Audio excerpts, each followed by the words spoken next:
Hello everyone, welcome to my channel triple five tarot. I hope आप सभी अच्छे and positively सोच रहे हैं। तो जिन्होंने चैनल को सब्सक्राइब किया उनका दिल से धन्यवाद, थैंक यू सो मच। तो रीडिंग है करंट एनर्जीज़ के लिए, करंट फीलिंग्स के लिए। आपके पर्सन जिनके बारे में सोच रहे हैं वो आपके लिए क्या सोच रहे हैं, क्या फील कर रहे हैं, जानने की कोशिश करते हैं। रीडिंग जनरल है, कलेक्टिव है, प्लीज़ इस बात का ध्यान रहे, रिक्वेस्ट है। तो रीडिंग स्टार्ट करते हैं विद द पॉजिटिव नोट कि उनकी आज की ट्रू डीपेस्ट फीलिंग क्या है आपके लिए।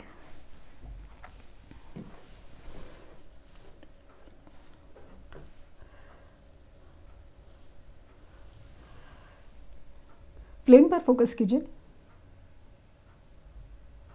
उनका हंसता मुस्कुराता चेहरा याद कीजिए, उनका नाम दोहराइए 3 बार, 7 बार।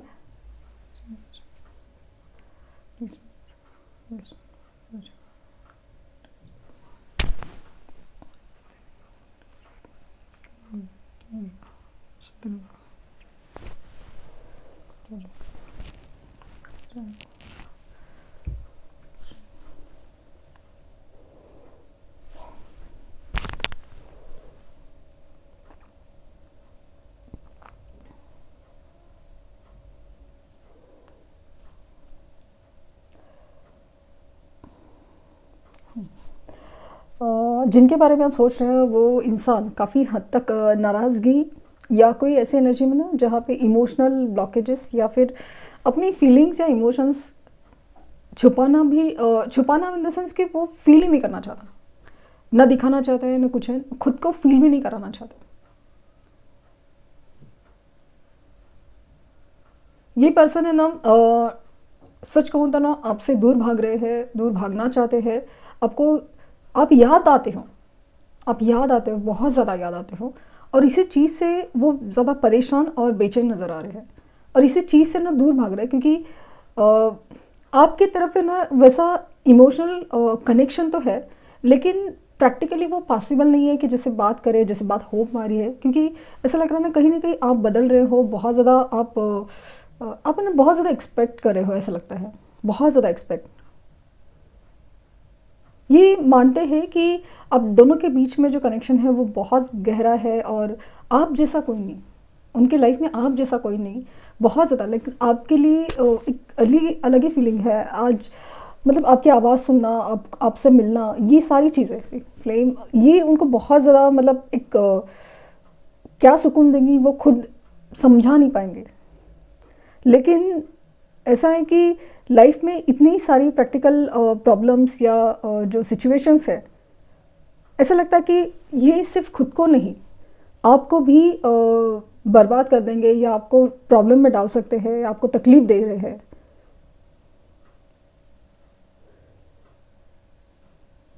इनके आसपास की एनर्जी में ना ऐसा लगता है कि कोई बहुत ज़्यादा ना एक ना समझने वाली एनर्जी है। मतलब जैसे अगर पेरेंट्स है या ये मैरिड है या कोई दोस्त है ना, वो अगर जो खास है उनके लिए तो वो बहुत ज़्यादा ना ऐसे ना समझने के स्टेट में बहुत ज़्यादा है कि जैसे कुछ भी बोले, कुछ फील कर रहे हैं, कुछ समझा पा रहे हैं, कुछ चीज़ें, कुछ भी चीज़ें हैं ना, तो जैसे आसपास की एनर्जी है ना जैसे उनको समझ ही नहीं सकती, ऐसी वाली एनर्जी है। ऐसा लगता है ना कि इवन आपके पास भी जाए तो वही रहता है कि आप है ना, आप उनको समझ नहीं पाते। आप उनको ना बहुत ज़्यादा एक्सपेक्टेशंस रख के बात करते हो कि ऐसा नहीं हुआ है, ऐसा नहीं कर रहे हो, ऐसा हो रहा है, तुमने ऐसा नहीं किया था और ऐसा क्यों नहीं कर रहे हो। तो वो सारी चीज़ें उनको बहुत ज़्यादा हर्ट करी है। यहाँ पे ऐसा नहीं लगा कि आपको वो सिर्फ गलत ही समझ रहे हैं। ऐसा लगता है कि सब चीज़ें सही गलत से ज़्यादा इम्पॉर्टेंट कि जो इमोशनल स्टेट है वो कोई समझ नहीं पा रहा है। और इनफैक्ट आप भी नहीं समझ पा रहे हो कि इनके लाइफ में एक्चुअली तकलीफ़ क्या है या ये किस तकलीफ़ से गुजर रहे हैं, या फिर ये बिना एक्सपेक्टेशंस के, बिना किसी क्या कहते हैं कि बिना कहीं उम्मीद से, किसी कोई उम्मीद ना रखे, ऐसे रिश्ते चाहते हैं अपने आसपास। क्योंकि अपने आप को ना बहुत ज़्यादा ना बर्डन या बहुत ज़्यादा किसी लाइक जिम्मेदारी हो या किसी भी चीज़ की, जैसे आपकी भी ऐसा लग रहा है जिम्मेदारी है कि आपको कमिटमेंट चाहिए, आपको ये चाहिए वो चाहिए, आप पहले की तरह आप ना कोई बात सुनने समझने में इतना इजीली नहीं हो, मतलब एक्सेप्टेबल नहीं हो, तो उस चीज़ का उनको बहुत ज़्यादा तकलीफ़ भी हो रही है और ऐसा लगता है कि सब दुनिया इनके खिलाफ है।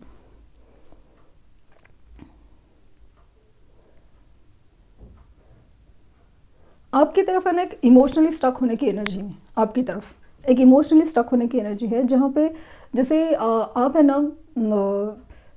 कितना भी बोले कि आप इस इंसान से मूव ऑन कर चुके हो, आप इनसे मूव ऑन करना चाहते हो, आप इनकी तरफ नहीं देख रहे हो, ये सब बहुत सारी चीज़ें आप बोलते हो, बट कहीं ना कहीं आपका ध्यान फ़ोन पे रहता है, आपका ध्यान इनकी तरफ है कि ये अभी तक क्यों नहीं आए। एक कॉल मैसेज ही तक, एक मैसेज ही कर सकते थे, बस हालचाल ही पूछ सकते थे या कुछ भी है, बट वैसा कुछ भी मूवमेंट नहीं हो रहा है। तो इसके लिए आपका जैसे ना दिल बार बार टूट रहा है। हालांकि आप अपने आप को संभालने की बहुत ज़्यादा कोशिश कर रहे हो, लेकिन कहीं ना कहीं अंदर से थोड़ा डिस्टर्बेंस, बहुत मतलब एकदम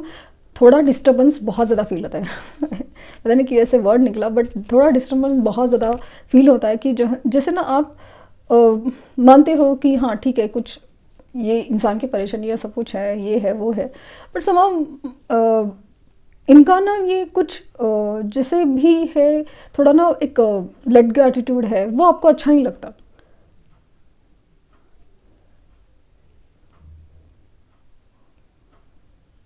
क्योंकि आपको ऐसा लगता ना कि आप सिर्फ देते ही जा रहे हो, देते ही जा रहे हो, और इनकी तरफ से बहुत ज़्यादा नहीं, लेकिन थोड़ा सा भी मिलना मुश्किल हो जाता है।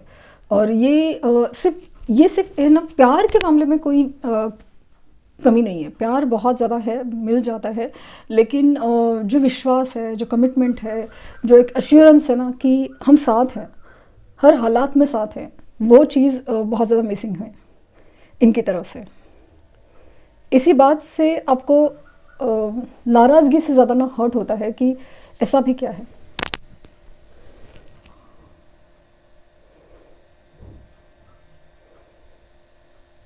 क्योंकि आप देख रहे हो कि ये जो थर्ड पार्टीज़ है, लाइक नो पेरेंट्स है या जो फिर मैरिड सिचुएशन या कुछ, उनकी बात मानते हुए दिखते हैं, उनके लिए जो भी कुछ करना है वो करते हुए दिखते हैं, तो आपको फील होता है ना कि भाई मेरी अहमियत क्या है। मुझे रैबिट की एनर्जी नज़र आ रही है,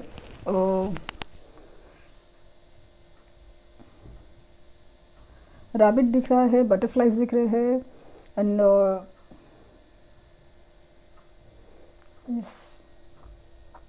ये ना अपने आप को एक ऐसे एनर्जी में लेके जा रहे पर्सन आपके, कुछ चेंजेस कर रहे हैं, लेकिन ना बिना वजह की अपने आप को बदलना या फिर कुछ अलग ही ट्रांसफॉर्मेशन करना, जिसे ये खुद जो पर्सनालिटी नहीं है, मतलब कुछ अलग तरीके से चेंजेस, जैसे कि पहले वो जिस तरह से कपड़े नहीं पहनते थे अभी पहनने लगे हैं या कुछ भी, या फिर एडिक्शन ज़्यादा फॉलो करना, ये पॉसिबिलिटीज़ बहुत ज़्यादा है। और आपकी प्रॉब्लम्स का जो सोल्यूशन है ना, वो स्पिरिचुअलिटी से जाता है। आपको जितना मेडिटेशंस और वो सब चीज़ें सुकून दे सकती है, वो कुछ और नहीं दे सकती। आप उल्टा सीधा कितनी भी हरकतें करो, लेकिन ना कि टाइम पास करो, डेटिंग करो, ये वो सब करो, लेकिन आपको वो चीज़ शांति सुकून नहीं देती। लेकिन इनकी तरफ ऐसा है ना कि इनको ये अपनी लाइफ में ना ये करते ही है ऐसा ही उल्टा सीधा का, मतलब पॉसिबल है कि इधर टाइम पास करना हो, दोस्तों के साथ टाइम पास करना हो, या फिर एडिक्शंस फॉलो करना हो, या फिर बिना वजह अपना टाइम जस्ट वेस्ट करना हो, जस्ट वॉचिंग द सीरीज़ वगैरह, मतलब टाइम, मतलब वो ये करना हो, ये कुछ हो नहीं रहा ना, तो प्रोडक्टिव भी कुछ करना नहीं चाहते, और मतलब सोच ही नहीं पा रहे, जस्ट लेटिंग गो। मतलब मान लीजिए कि स्पाउस है या पेरेंट्स है, उनको शक है, इसलिए कहा जा रहा है क्या करें, सामने बैठे हैं और टाइम पास कर रहे हैं, ना उस इंसान से कुछ इंटरेक्शन या उतना कनेक्शन फील कर रहे हैं, ना बना रहे हैं, और बस इंसान बैठा है और बस अपना वक्त निकाल रहा है इसी में। अपना गुस्सा हर तरीके से इधर उधर निकालने की कोशिश कर रहे हैं, थर्ड पार्टी की तरफ भी गुस्सा निकालने की कोशिश कर रहे हैं, इनडायरेक्टली फ्रस्ट्रेशन, गुस्सा निकालने की कोशिश करते हैं, लेकिन कुछ होता नहीं है। थर्ड पार्टी को फ़र्क नहीं पड़ता इसलिए तो इनको फील होगा ना कि किसी को मेरी पड़ी नहीं है कि मुझे क्या चाहिए या मैं क्या फील कर रहा हूँ या कर रही हूँ। बस सब लोग को ना एक्सपेक्टेशंस है कि मैं ऐसा करना चाहिए या मैं वैसा करना चाहिए, बट मेरी जो काबिलियत है, कैपेबिलिटी है, मेरे मैं क्या कर सकती हूँ या कर सकता हूँ, ये कोई नहीं समझ पा रहा है। अगेन इनको चाहिए तो बहुत कुछ, इनको चाहिए तो बहुत कुछ, लेकिन ऐसा लगता है ना कि ये पॉसिबल नहीं है।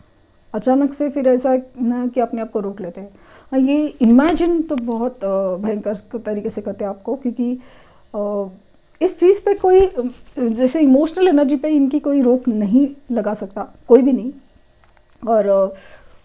आपके लिए ना एक अलग ही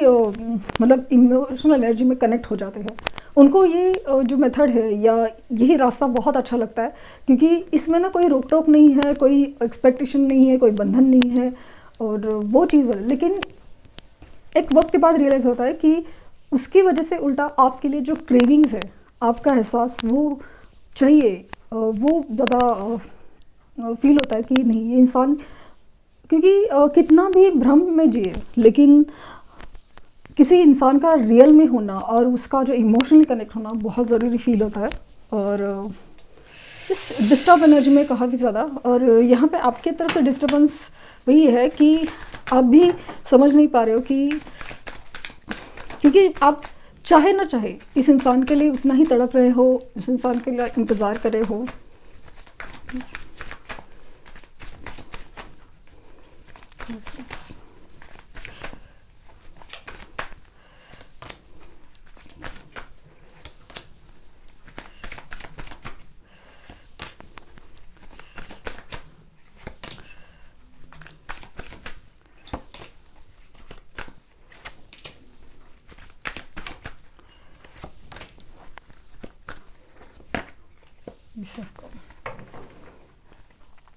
द व्हील ऑफ फॉर्चून, हो ना हो ये कनेक्शन डेस्टाइन है, नसीब में ही लिखा गया है, इसके लिए तो ऐसा ही है, जो है तो यही। तो यहाँ पे ऐसा है कि इनकी तरफ से ना मूवमेंट हो सकता है, जैसे मैंने फील किया कि ये इंसान भी आपके लिए क्रेव कर रहे हैं, तड़प रहे हैं और आपको तड़पा भी रहे हैं क्योंकि इनकी इमेजिनेशन, इनकी मैनिफेस्टेशन में आप हो, और इनको भी लगता है कि आप ज़रूर कुछ कर रहे हो कि जिसकी वजह से ये आपको भूल नहीं पा रहे हैं। इनडायरेक्टली से ही उनको ऐसा लगता है कि क्या है ऐसा आप में जो आपकी तरफ वो खींचे चले जाते हैं। तो यहाँ पे ऐसा है कि हो सकता है ना कि लास्ट में जो आर्ग्यूमेंट्स हुए थे, या आपके साथ कोई आर्ग्यूमेंट्स हो सकता है, इस बात का जो डर लगता है वो उनको है तो सही, लेकिन कितना भी कुछ हो ये रिश्ता ना ऐसे ही चलता आया है। और कितनी भी मुश्किलात हो या कितनी भी गैप पड़ जाए, कितना भी डिस्टेंस हो, लेकिन आखिर एक दूसरे के सामने आप आ ही जाते हो और एक दूसरे के साथ कनेक्ट हो, क्योंकि यहाँ पे अगेन ये जो है वो प्योर लव दिख रहा है एनर्जी, और यहाँ पे एक नई शुरुआत वापस होने के चांसेस बहुत ज़्यादा है। तो ये आपका साथ फिलहाल देंगे ऐसा बोल नहीं सकते, क्योंकि उतनी इमोशनल स्टेबिलिटी उनमें है नहीं, लेकिन ये कुछ सच बता सकते हैं, ये कम्युनिकेशन तो कर सकते हैं, और वो कम्युनिकेशन काफ़ी ज़्यादा एक इमोशनल होगा, क्योंकि इनका मतलब एक इनकी आवाज़ में, इनके अंदाज़ में, इनकी बातों में कहीं तो है कि आपको वो बहुत मिस कर रहे थे या मिस कर रहे हैं। वो बहुत एक आपके लिए एक जो अलग फीलिंग है ना वो दिखाएंगे ज़रूर। सो हालांकि ये सब बातें अभी छुपा रहे हैं, और इनकी इंट्यूशन भी उनको कुछ कहना चाहते हैं। हाई प्रेस्टेस का कार्ड है, इनकी इंट्यूशंस, उनकी जो एनर्जी है कहना चाहता है, लेकिन हर चीज़ मैंने जैसे फील किया कि ये अपनी इमोशंस को छुपा ही नहीं रहे, ये फील ही नहीं करना चाहते, लेकिन एक वक्त है जो ऐसा लगता है कि एक नई शुरुआत का मौका ज़रूर देगा, ज़रूर देगा, क्योंकि यहाँ पे 3 ऑफ कप्स की एनर्जी, यूनियन की एनर्जी बहुत ज़्यादा स्ट्रांग है। तो ये थी रीडिंग, आई होप आपको कुछ गाइडेंस मिली हो। लाइक, शेयर, सब्सक्राइब करना ना भूलें। पर्सनल रीडिंग के लिए लिंक डिस्क्रिप्शन बॉक्स में है, प्लीज़ कोई फेक कमेंट का जवाब ना दें। Thank you universe, thank you universe, thank you universe.